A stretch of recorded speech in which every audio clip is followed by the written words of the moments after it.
الحمد لله رب العالمين. الحمد لله الذي أرسل رسوله بالهدى ودين الحق ليظهره على الدين كله وأنزل أشرف كتبه إليه زيادة لقوله ووصله وأكمل تشريفه لديه بإعطائه جوامع الكلم وخواتم الحكم.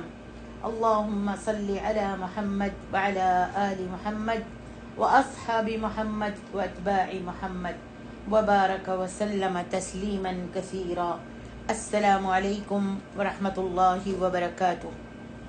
الحمدللہ، جیسا کہ تمام مسلمانوں کو معلوم ہے کہ قرآن مجید کے 30 سپارے ہیں، اور یہ قرآن مجید محمد الرسول اللہ صلی اللہ علیہ وآلہ وسلم کے دل پر نازل ہوا.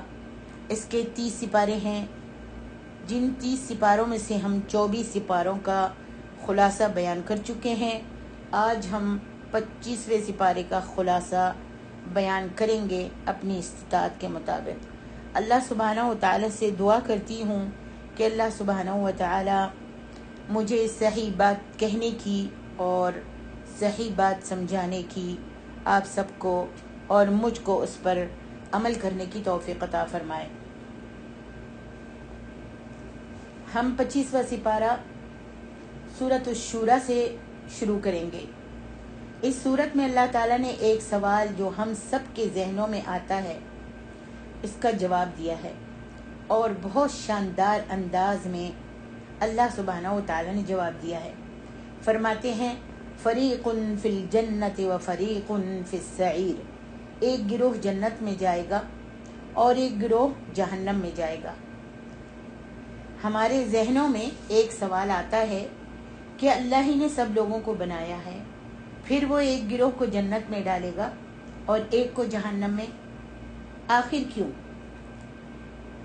بعض احادیث میں آتا ہے کہ کچھ لوگ ساری زندگی نیک اعمال کرتے رہتے ہیں، پھر آخر میں ایسا عمل کر دیتے ہیں جس کی وجہ سے جہنم میں چلے جاتے ہیں، اور کچھ لوگ ساری زندگی برے عمل کرتے رہتے ہیں، پوری زندگی برے عمل کرتے رہتے ہیں اور اینڈ میں اچھا عمل کر کے جنت میں چلے جاتے ہیں. تو ذہن میں یہ خیال آتا ہے کہ اللہ سبحانہ و تعالیٰ تو تمام کائنات کا مالک ہے، اور فرماتا ہے کہ اگر تمام انسان جتنے بھی اس دنیا میں آئے ہیں اور جتنے آئیں گے وہ بھی، اور جنات بھی اور ساری مخلوقات بھی، اگر یہ سب ایک میدان میں کھڑے ہو کر اللہ تعالیٰ سے مانگیں اور اللہ سبحانہ و تعالیٰ سب کو ان کے مانگنے کے مطابق دے بھی دے، ادا بھی کر دے، تب بھی اس کے خزانے میں اتنی کمی نہیں ہوتی جتنی کہ ایک سوئی کو سمندر میں ڈال کے نکالا جائے تو کتنا سمندر کا پانی کم ہوگا، اتنی بھی اللہ کے خزانے میں کمی نہیں ہوتی. سبحان اللہ. پھر اللہ سبحانہ و تعالیٰ نے کچھ لوگوں کو جہنم میں کیوں ڈالنا ہے؟ اللہ سبحانہ و تعالیٰ فرماتے ہیں وَلَوْ شَاءَ اللَّهُ لَجَعَلَهُمْ أُمَّةً وَاحِدَةً. اگر اللہ چاہتے تو سارے لوگوں کو ایک ہی امت بنا دیتے اور سب کا ایک ہی دین ہوتا، اور اللہ سبحانہ و تعالیٰ کو تلاش نہ کرنا پڑتا. تو اللہ نے دنیا ایسی نہیں بنائی. اللہ نے دنیا اسباب کے تحت رکھی ہے. جو شخص جتنی کوشش کرتا ہے، جتنا اپنے رب کو تلاش کرتا ہے، اتنا اللہ اس کو مل جاتا ہے، اتنا ہی اللہ اس کو اجر دیتا ہے، آخرت کے دن ثواب بھی دے گا. وَلَٰكِن يُدْخِلُ مَن يَشَاءُ فِي رَحْمَتِهِ.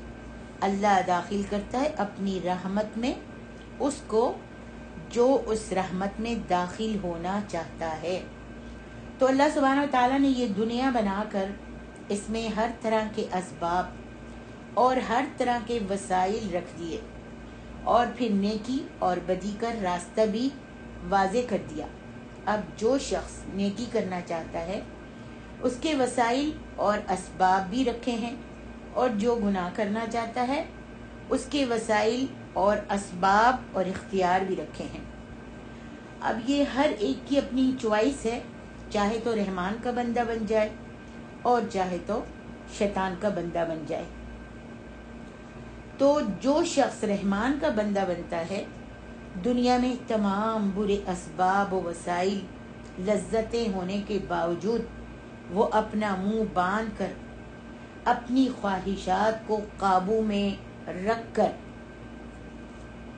اپنی خواہشات کو لگام دے کر اللہ کی باتیں مانتا ہے، اس کو راضی کرتا ہے، اس کو مناتا ہے، تو اللہ سبحانہ و تعالیٰ قیامت کے دن اس کو خوش کریں گے، اس کو جنت دے دیں گے۔ اور جو شخص اس دنیا میں اپنے آپ کو خوش کرتا ہے، اپنے اللہ کو ناراض کرتا ہے، اپنی خواہشات نفس کے پیچھے لگتا ہے اور اللہ تعالیٰ کی نافرمانی کرتا ہے، نبی کی اتباع نہیں کرتا، اپنے نفس کو اپنا معبود بنا لیتا ہے اور اس کی پیروی کرتا ہے، تو اللہ تعالیٰ آخرت میں اس کو جہنم میں ڈال دیں گے۔ اللہ سبحانہ و تعالیٰ نے اس دنیا میں انسان کو کھلی چھوٹ دی ہے اور آزادگی بھی دی ہے کہ وہ اپنی عقل کا استعمال کرے، حق اور باطل کی پہچان کرے اور حق کو تلاش کر کے اس پر عمل کر کے جنت حاصل کرے۔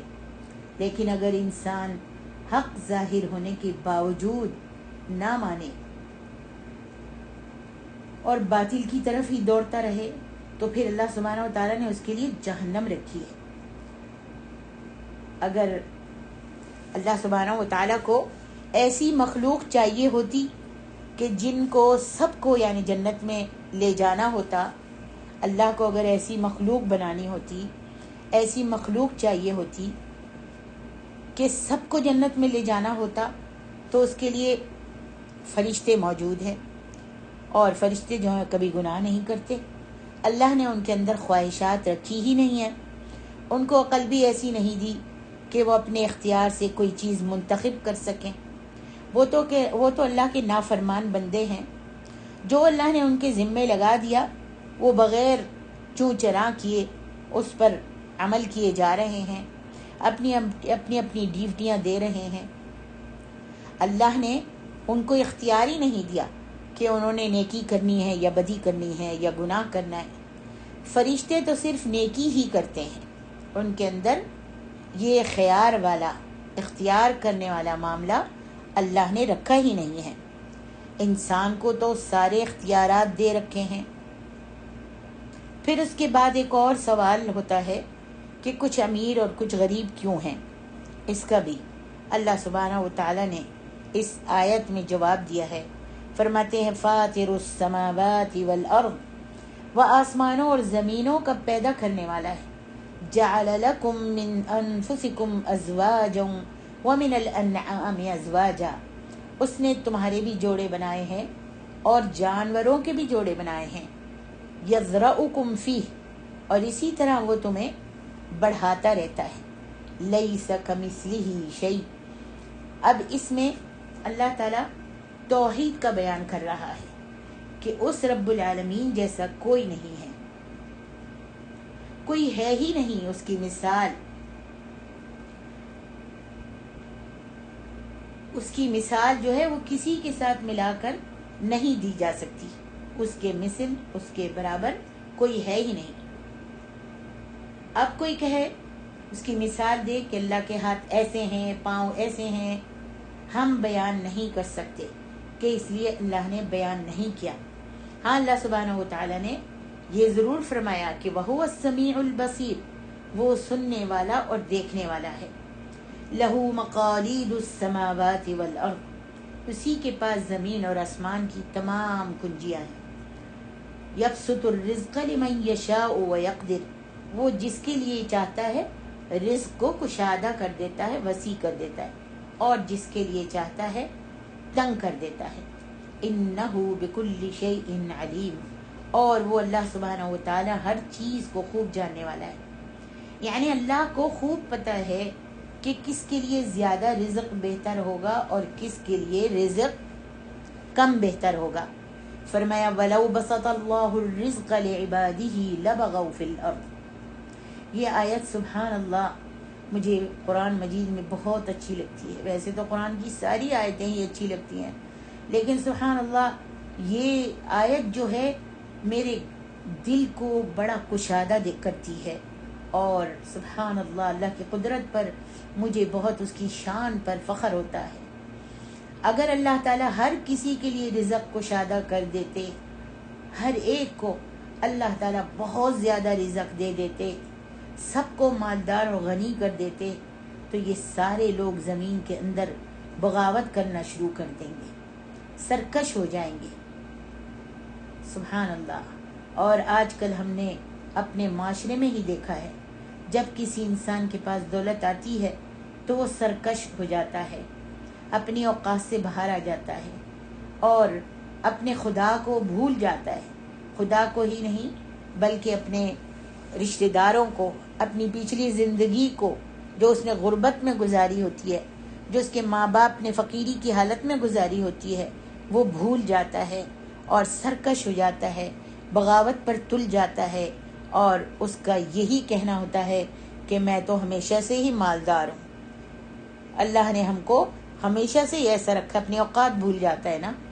وَلَٰكِن يُنَزِّلُ بِقَدَرٍ مَّا يَشَاءُ، اسی واسطے اللہ تعالیٰ نازل کرتا ہے ایک اندازے سے جو چاہتا ہے، یعنی جس انسان کو جس رزق کی کتنی ضرورت ہے اس کے مطابق ہی اس کو دیتا ہے۔ سبحان اللہ۔ اِنَّهُ بِعِبَادِهِ لَخَبِيرٌ بَصِيرٌ، بے شک اللہ تعالیٰ اپنے بندوں کی خبر رکھنے والا اور دیکھنے والا ہے۔ اگر اللہ سبحانہ و تعالیٰ تمام انسانوں کو ایک جیسا رزق دے دے تو اس سے آپ بتائیے کیا ہوگا؟ سوچئے کہ اس سے کیا ہوگا اگر تمام انسانوں کو ایک جیسا رزق اللہ دے دے، تمام انسانوں کو مالا مال کر دے، تو اس سے کیا ہوگا؟ اس سے یہ ہوگا کہ تمام دنیا کا کاروبار اور نظام رک جائے گا۔ جو انسان مختلف کام کاج کاروبار کرتے ہیں وہ اس لیے کرتے ہیں کہ ہر کوئی اپنی روزی کما سکے۔ غریب جو ہے مالدار کے پاس کام کرتا ہے، فقیر جو ہے وہ بھی مالدار کے پاس، مالداروں کے پاس آن کر اپنے روز رزق کا سامان کرتا ہے۔ اگر ہمارے پاس وافر رزق ہو اور ہم سب ہی امیر ہوں تو پھر یہ چھوٹے چھوٹے کام کرنے والے کہاں جائیں گے؟ کس کے پاس کام کریں گے؟ یہ دنیا کا نظام کیسے چلے گا؟ بعض لوگوں کو اللہ تعالیٰ نے بہت زیادہ رزق دیا ہوا ہے، تو ان کے وسیع رزق کی وجہ سے، زیادہ رزق کی وجہ سے کتنے ڈھیر لوگوں کی نوکری اور روزی لگی ہوئی ہے، کتنے غریبوں کا پیٹ بھر رہا ہے، کتنے مسکین اپنا پیٹ بھر رہے ہیں اور اپنے بال بچوں کی پرورش کر رہے ہیں۔ اور بعض لوگ ایسے ہیں جو سانپ بن کر، جب اللہ ان کو مال دیتا ہے تو سانپ بن کر بیٹھ جاتے ہیں۔ اسی طرح اللہ سبحانہ و تعالیٰ نے فرمایا کہ اگر انسانوں کا رزق انسان کے ہاتھ میں ہوتا تو وہ امیر آدمی ہی کھاتا رہتا، وہ امیر آدمی خود ہی کھاتا پیتا رہتا، باقی غریب لوگ تو بھوکے مر جاتے۔ اسی لیے اللہ تعالیٰ نے نظام کائنات کو چلانے کے لیے تفاوت رکھا ہے، کسی کو کم دیا ہے اور کسی کو زیادہ دیا ہے۔ فرمایا فما اوتیتم من شیء فمتاع الحیات الدنیا، جو کچھ بھی تمہیں دیا گیا ہے یہ دنیا کا ساز و سامان ہے، اس سے تم بس دنیا چلا سکتے ہو، اور یہ سب دنیا میں ہی رہ جائے گا۔ یہ اب تم پر منحصر ہے کہ جو سامان دنیا میں رہ جائے گا اس کے لیے تم کتنی محنت کرتے ہو، اور جو آخرت میں تمہارے کام آئے گا، تمہارے ساتھ جائے گا، تم اس کے لیے کتنی محنت کرتے ہو۔ اللہ اکبر۔ تم کو بتا دیا گیا ہے جو دنیا کے لیے کرو گے وہ دنیا میں رہ جائے گا، اور جو آخرت کے لیے آگے بھیجو گے وہ وہاں پر تمہارا انتظار کر رہا ہوگا اور وہ تمہارے کام آئے گا انشاءاللہ۔ پھر فرمایا وما عند اللہ خیر وابقا، جو اللہ کے پاس ہے وہی بہتر ہے اور وہی باقی رہنے والا ہے۔ جو آپ نے صدقہ اور خیرات کر کے اللہ کے نام پر دے کر، وہ جو آپ نے وہاں جمع کر لیا ہے، جو اللہ کے پاس رکھ دیا ہے، وہ آپ ہی کا ہے اور وہ بہتر ہے اور باقی رہنے والا ہے۔ اب انسان کو اپنی ترجیحات سوچ لینی چاہیے، اگر وہ دنیا اور دین دونوں کو ساتھ لے کر چلے تو وہ اس طرح دونوں جہانوں میں خوش رہ سکتا ہے۔ اس لیے نبی کرم صلی اللہ علیہ وآلہ وسلم دعا کیا کرتے تھے، ربنا آتنا فی الدنیا حسنہ وفی الآخرۃ حسنہ، اے اللہ ہمیں دنیا میں بھی اچھا دے، بھلائیاں دے، نیکیاں دے، مال دے، رزق دے، اولاد دے، اچھائیاں دے، اور آخرت میں بھی ہم کو اچھائیاں عطا فرمانا۔ اور یہ اصول ہے کہ جو شخص صرف دنیا چاہتا ہے اللہ اس کے لیے دنیا کھول دیتے ہیں، اور جو آخرت چاہتا ہے اللہ اس کے لیے آخرت کے دروازے کھول دیتے ہیں، اس کو نیکیوں کی توفیق عطا فرما دیتے ہیں۔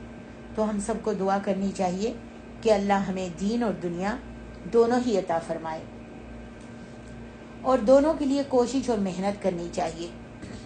اسی طرح معاملہ اولاد کا بھی ہے، کسی کو اللہ نے اولاد دے رکھی ہے، کسی کو نہیں دی، کسی کو صرف بیٹیاں دی ہیں، کسی کو صرف بیٹے دیے ہیں۔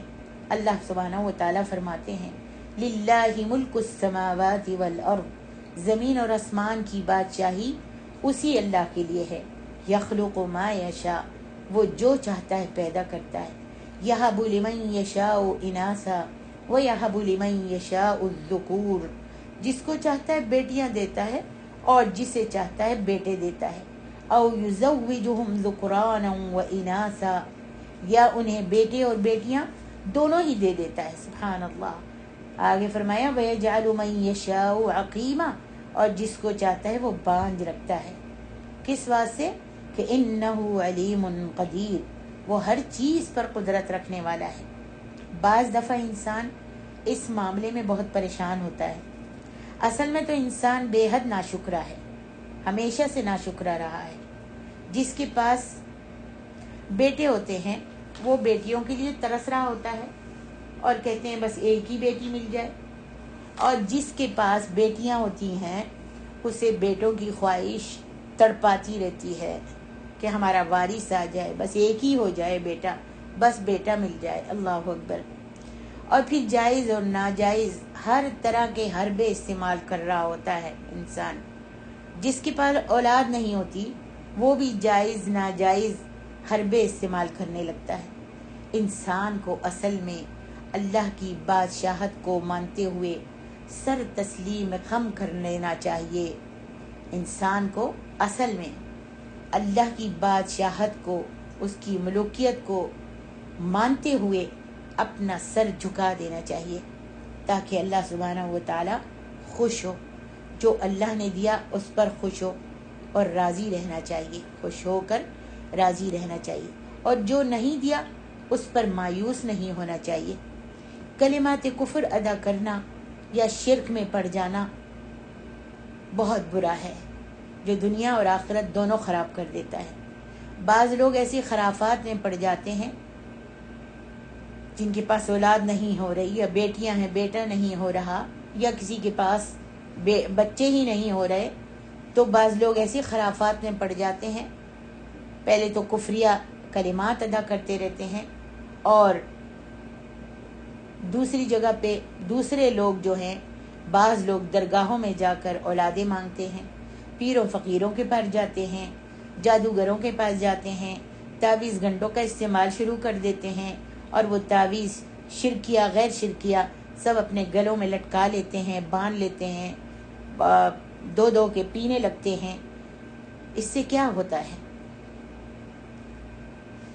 انسان کو اگر اللہ نے اولاد نہیں دینی تو اولاد کی نعمت بھی نہیں ملتی، اور جو توحید ہے، جس کا اقرار کیا ہے، جو کلمہ پڑھا ہے اور ایمان کی نعمت ملی ہوئی تھی، وہ بھی سبحان اللہ چلی جاتی ہے۔ اس شرک کی وجہ سے تعویذ گھنٹوں اور پیروں اور فقیروں اور درگاہوں کے پاس جانے سے توحید کی جو نعمت اللہ نے دی وہ بھی چلی جاتی ہے، اور عقیدہ خراب ہو جاتا ہے، اور اس کی آخرت جو ہے برباد ہو جاتی ہے۔ اس شرک کی وجہ سے یہ تعویذ اور یہ درگاہوں پر جانا اور باباؤں کے مزار پر جا کر چڑھاوے چڑھانا، یہ سب شرک ہے اور شرک اکبر ہے۔ بعض لوگ اگر بیٹیاں ہو جاتی ہیں تو اپنی وائف کا جینا حرام کر دیتے ہیں، خاص طور سے سسرال والے۔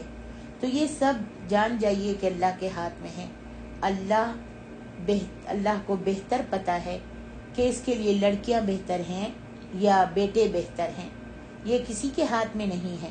انسان کو چاہیے کہ اپنی محنت ضرور کرے, توحید کے دائرے میں رہ کر علاج کرے, اور جو پڑھنا چاہتا ہے خود قرآن مجید پڑھے اور دعائیں کرے, اور پھر انتظار کرے, جتنا انتظار کرنا پڑے. اگر اللہ نے نصیب میں لکھا ہے تو اللہ دے دے گا, اور اللہ سے راضی و برضا رہے اور اس کا نتیجہ اللہ کے اوپر چھوڑ دے.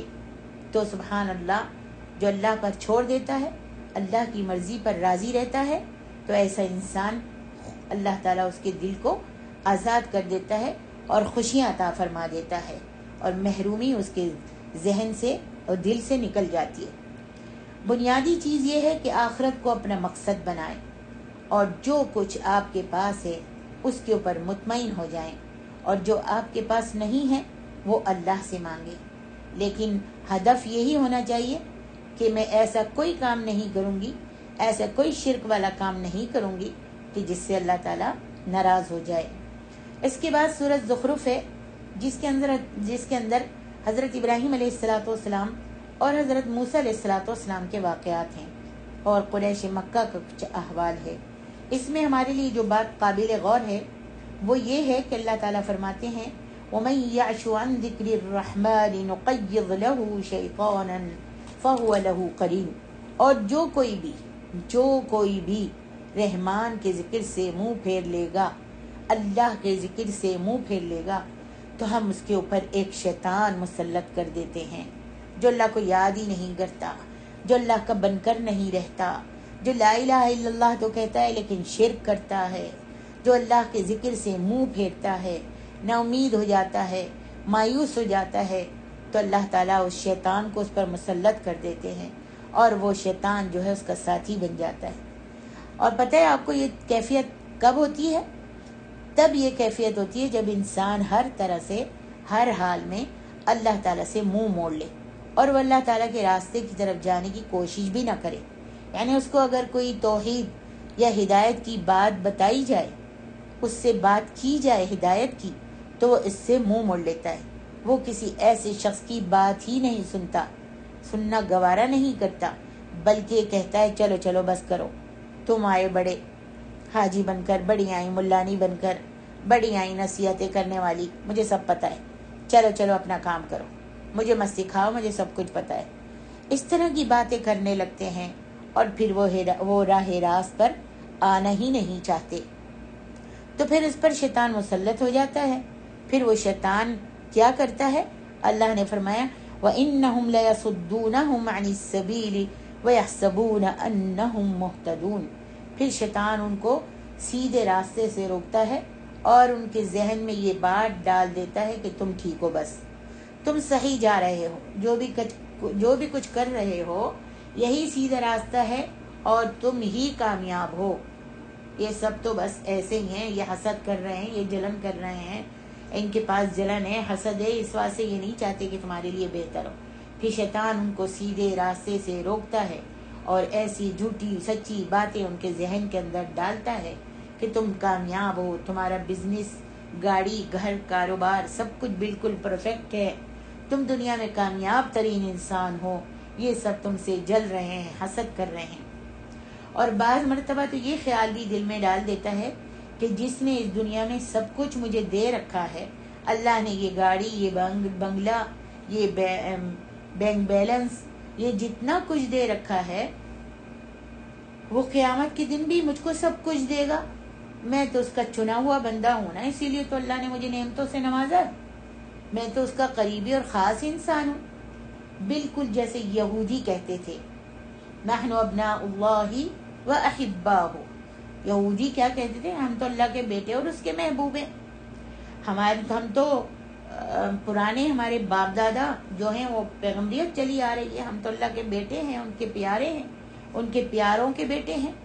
ہمارے یہاں معاشرے میں ایسے بہت لوگ پائے جاتے ہیں جو یہی الفاظ کہتے ہیں, رب نے ادھر دیا ہے تو ادھر بھی دے گا, اور وہ دین پر چلنے کی کوشش کو چھوڑ دیتے ہیں. فرمایا حتی اذا جاءنا قال یا لیت بینی و بینک بعد المشرقین فبئس القرین. جب یہ میرے پاس آئیں گے، اللہ فرماتا ہے جب یہ میرے پاس آئیں گے تو یہ شیطان سے کہے گا کہ کاش میرے اور تمہارے درمیان مشرق اور مغرب جتنا فاصلہ ہوتا.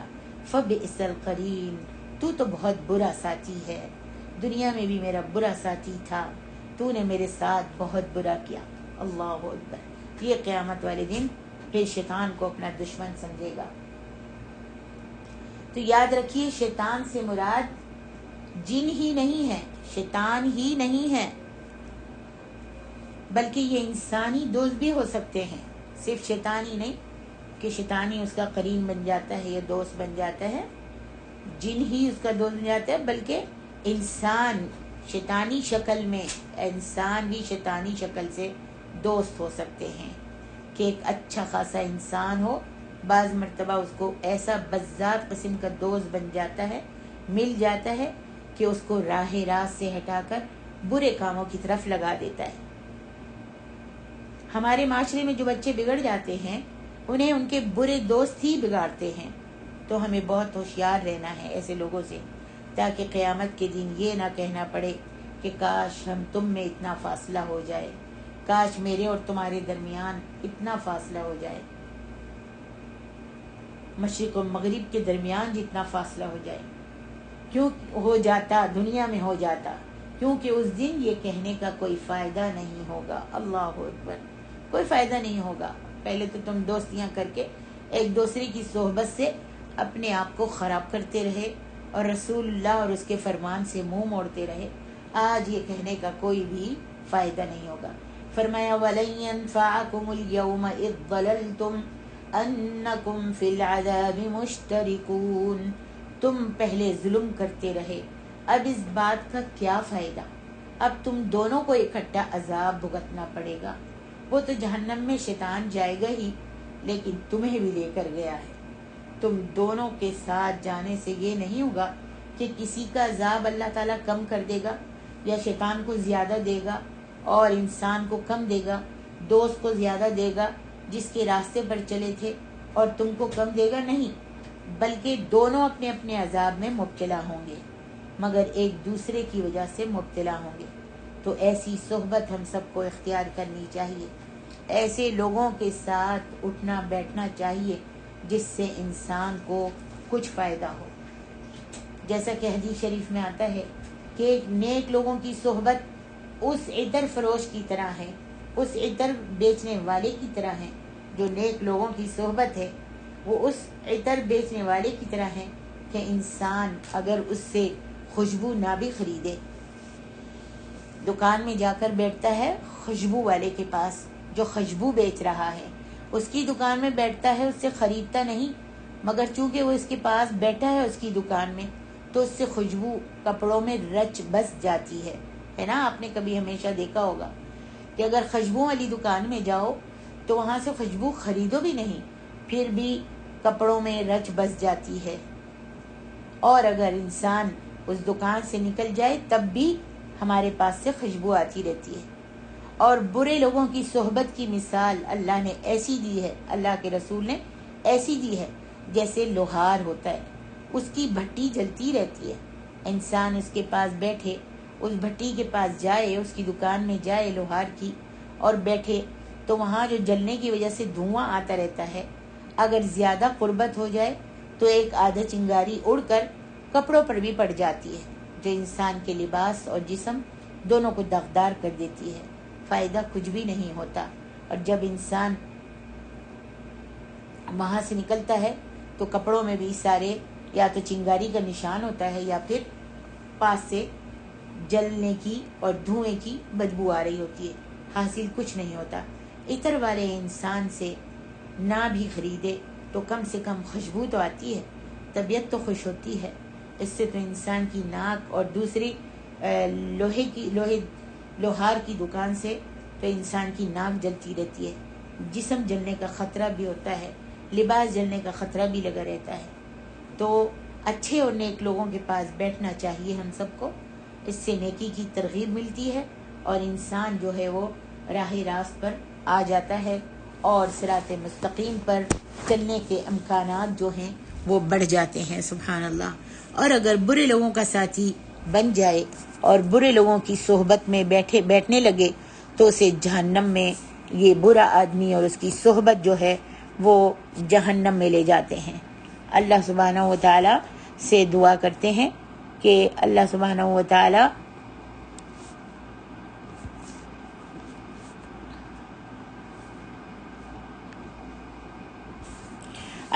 و تعالی جو سنا اور سنایا ہے اس پر ہم سب کو عمل کرنے کی توفیق دے. وما علینا الا البلاغ المبین. اور اگر کوئی غلطی ہو گئی تو اللہ تعالیٰ اس کو معاف فرما دے اور اس چھوٹی سی کوشش کو اللہ تعالیٰ ہمارے لیے صدقہ جاریہ بنا دے. سبحانک اللہم و بحمدک اشہد ان لا الہ الا انت استغفرک و اتوب الیک.